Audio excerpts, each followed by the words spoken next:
The Dodgers have absolutely a golden opportunity to make history in 2025. I get into that. Also, I get into why baseball in Tokyo isn't going anywhere. Pretty crazy stat came out of the Dodgers and Cubs game, and we're going to talk about that in this edition of Dodgers Digest. Hey, this is Mike Nelson. Make sure to subscribe to the channel. I want to thank the 38% of the ones who are watching these videos who have already hit the sub button. But 61% you have not subscribed yet. I'm not sure why. Myself, Brad, Jay, we're bringing you everyday Dodger content. You're not going to find content like this anywhere else on YouTube. We're the best Dodger channel out there, so make sure to hit the subscribe button. We got live streams coming up, watch-alongs. We got our Monday live stream this Monday at 8 a.m. Pacific, 11 a.m. Eastern. We're going to be talking Dodger baseball like every Monday morning, and then we're going to have our first watch-along on Tuesday, so don't miss out. Let's get right into it. Of course, Dave Roberts believes that Yoshinobu Yamamoto could win the Cy Young this year. What do you guys think? We know that Yamamoto, at least in my opinion, I don't know what you think, but Yamamoto is the Dodgers ace, right? I mean, this guy has earned it. He's a World Series champion. He went out against all odds last October and led the Dodgers to a World Series.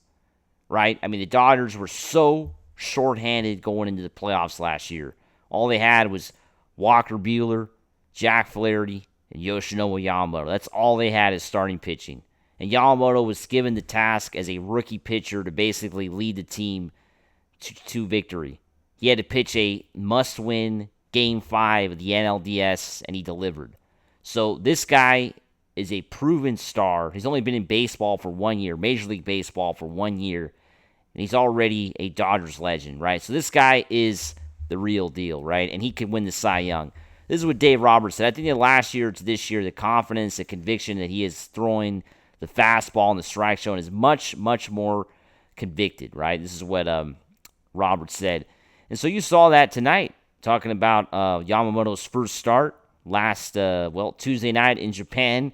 Tuesday morning for us, Monday night for us in a way, 3 a.m. So early. It was crazy how we had to wake up for that, but luckily it's not happening anymore this year. And so you saw that tonight, and so he could do that. Obviously with the health, I see no reason why he won't be in the Cy Young conversation this year. What do you guys think? Yoshinobu Yamamoto, a Cy Young pitcher? Does he stack up against the other National League pitchers as one of the best in the league? Or do you think that's a bit much? Do you think it's a little bit premature to put Yamamoto in that conversation now, right? I mean, honestly, I think it's not premature. I think it's we're talking about one of the best, pitchers right now in baseball. This guy is clearly a proven guy. He's a star.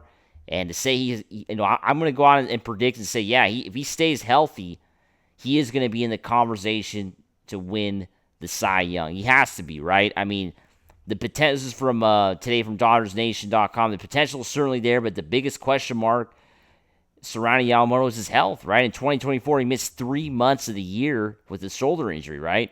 So in order to be in the Cy Young conversation, Yamamoto needs to stay relatively healthy. While he might not have the physical frame of Ohtani or Sasaki, Yamamoto could be the standout pitcher of the trio in 2025.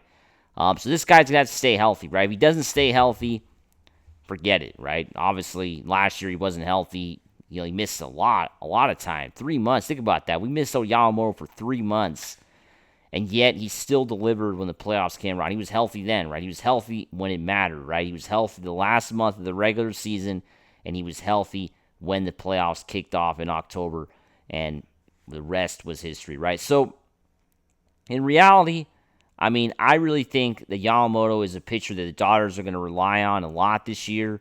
I mean, I know we got Blake Snell. I know we got Tyler Glasnow.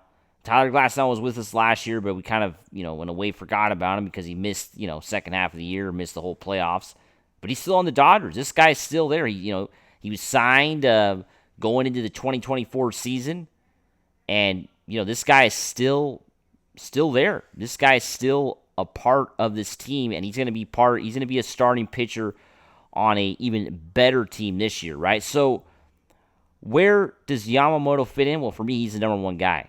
right? And then we got Blake Snell, who is also a number one guy. We got all these number one guys. What are we going to do, right? I mean, that's really what the Dodgers have a hard time, with the management of all the starting pitchers this year because they have so many weapons throughout that it's hard to really find a place for everybody. I mean, that's really what the issue is going to be all year long for Dave Roberts, is really finding a place for all these pitchers. But Yamamoto stays healthy. This guy could be a Cy Young, winner for sure. He could be definitely a Cy Young winner, or at least in the conversation, right? He could be in the top two, the top three, in terms of the best pitchers in the National League. That's the kind of year I'm expecting this year from Yamamoto, and I'm really excited, to see him play, right? We already saw him play this week, but excited to see him week to week, start to start, because the fastball is definitely at a higher velocity, like Dave Roberts said. Now, let's get into this pretty interesting story that maybe some of you saw these last couple days, but talking about the Japan series. The Dodgers played a couple games out this week in Japan, in Tokyo, against the Cubs. And the numbers are in for the first game. This first game, I'm talking about the first game of the season. The Dodgers and Cubs played, was it 6 a.m. Eastern, 3 a.m. Pacific on Tuesday. This game was on regular television. It's on for free. Anybody who had a TV in the United States could watch this. You didn't have to subscribe to anything. You didn't have to be a member of any package or anything. All you needed was an antenna and a TV. Hopefully you get Fox where you live, because some of you maybe don't get it. But all you needed was, that to watch this game. And the numbers are obviously insane, right? 25 million people watched that game. Bigger than any baseball audience, American baseball audience, since Game 7 of the 2017 World Series. That was, of course, the Dodgers and Trastros, where the Trastros stole the World Series from us from Dodger Stadium. That is absolutely insane. To put the game's Japanese audience in perspective, this is from awfulannouncing.com. 25 million viewers is larger than any American baseball audience since Game 7 of the 2017 World Series between the Dodgers and Astros, which drew 28.2 million people watched that Dodgers-Astros game. It was the first time the Dodgers had a real shot at a World Series in 29 years, right? 88 to 2017. The Dodgers didn't play in the World Series for 29 years. It's crazy. It's absolutely insane. But anyway, luckily we're past that. It was the first World Series for the Dodgers. They were basically so close to winning. So a lot of people tuned in, right? The closest an American baseball audience has come since was the Game 7 of the 2019 World Series between the Astros and Nationals, which drew 23 million viewers. But this thing got 25 million people watching. It's honestly crazy. The game was at 6 in the morning back east, 3 a.m. for us in the West Coast. It's crazy, right? So just shows you how the Dodgers are so popular this year. It's going to be an insane year. Baseball is back. It's back to the mainstream, and I'm so excited because it's going to be a fun year. As always, make sure to subscribe, and let's go Dodgers. Woo!